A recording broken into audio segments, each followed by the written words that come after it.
The Seattle Seahawks just got a trio of good news as they come out of the bye and ready to attack the second half of the season. If you're new to the channel, we are Detroit Lions fans, but we have this channel dedicated to teams that just kind of get overlooked by the national media, kind of teams that people just aren't paying attention to. And Seattle's kind of been one of those teams ever since Russell Wilson left. But we have, you can look back, man, we've made a lot of videos on the Seahawks, really like the direction that they're in. And I know that you're in a little bit of a slump here, but here's three good things that have happened here as you kind of attack this second half of the season. First thing is that Abraham Lucas should be coming back, and he's got a good chance at returning. And this is big because offensive line play is just it's everything. I mean, right? So you've got some people coming back as teams are just starting to just fall apart. Everybody's got injuries. You've got a huge player coming back. So that's really good. I think a lot of people have kind of had their eye on this. They've been waiting for him maybe after the bye, second half of the season. So look, you're right there, right? Season's not lost. And so if you can get some of these guys to come back, this changes everything for you.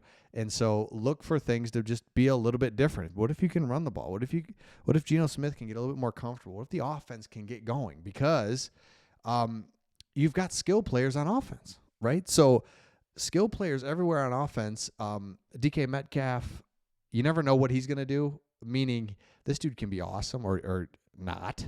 By the way, I've been asking this on we do different teams, all teams that you kind of don't get the love, like I was saying. Let me know who's in your Mount Rushmore of Seattle Seahawks players. We ask this every once in a while, and it's fun to just kind of look at the comments as you guys put those down in the comments. Marshawn Lynch, Cam Chancellor. I'm just going, again, just from an outsider's perspective. I'll let you guys do it. You let me know in the comments. But Marshawn Lynch, right? I mean, he was just everything, man. I think about those 2012, 13, 14 teams. That's what I'm thinking of. But there's greats that go back. Sean Alexander. Let me know. Seattle Seahawks, Mount Rushmore. Let me know in the comments. Okay. Sorry, back to it. You've got DK Metcalf, Jackson Smith and Jigba, Tyler Lockett. You've got the offensive, you got a running back that's really good. I mean, so good news is you've got an offensive lineman coming back that could change your whole offense. Second bit of good news is Ernest Jones took this run defense and immediately made it better. So you're seeing it. I don't know how closely you're paying attention to the Lions, but the Lions stop the run. That's what they do. They stop the run.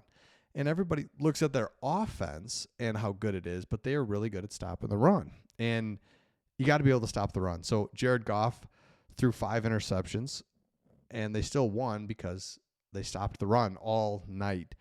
So what if you get an offensive lineman back, you start running the ball, and what if Ernest Jones can really help you stop the run? All right, let's go. And now the third thing, and we'll get back to Ernest Jones here in a second too, but the third thing I want to point out is you look at the playoff picture in the NFC. So over here. You can see a couple things. You're out of the playoff picture, but you're in the hunt here. And what you've got is you're 4-5. The Bears are ahead of you. They're terrible. The Rams are playing as I record this. They're getting hotter, but also I don't know what they are. And they're in your division. So the 49ers and the Rams are your division. You're going to be able to play them. That's good. That's to your advantage because it's like, let's go. Let's play them. Let's figure out what we got. You don't have to wait and wonder, wait for them to lose. It's like, we're going to play each other. So 49ers, Rams, and Bears are terrible. You don't have to worry about them. Buccaneers keep losing. Cowboys are out as well. So, and then you keep going on the list. Giants, Panthers, Saints. All those are out. So I know you're sitting down here at 11th and just thinking, oh boy, 2 games out. 2 games out, and you're behind 2 teams that you knew you had to be better than anyway to get into the playoffs anyway. So this is not a shocker. So there's 3 reasons why you should be optimistic. There's 3 good news is that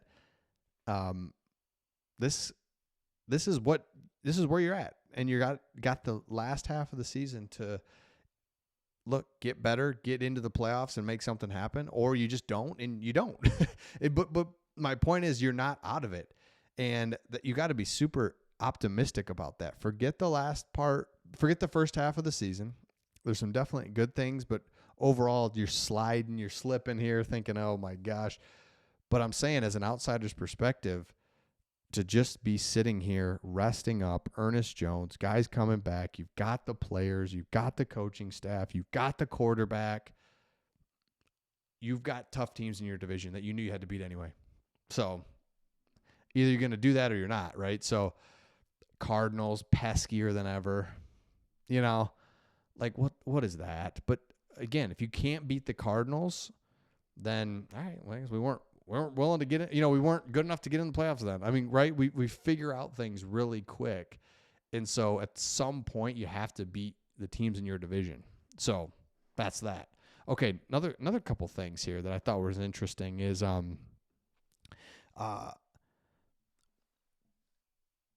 your defense started to find a way to get turnovers in Mike McDonald's scheme. And so you see Jesse Minter is in LA.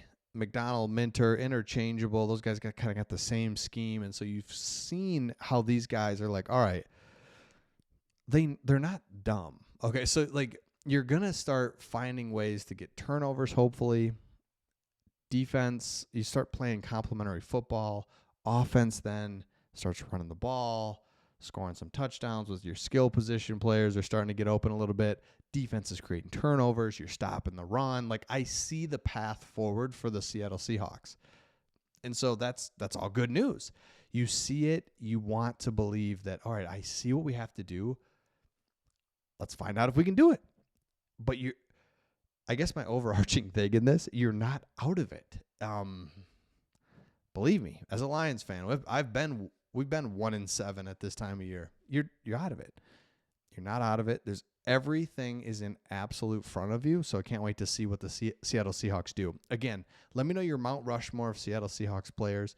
If you're new to the channel, subscribe. You don't have to, though. But if you've been watching for a while and you haven't subscribed, would love if you hit that subscribe button as we wait and see what the Seattle Seahawks can do in the second half of the season.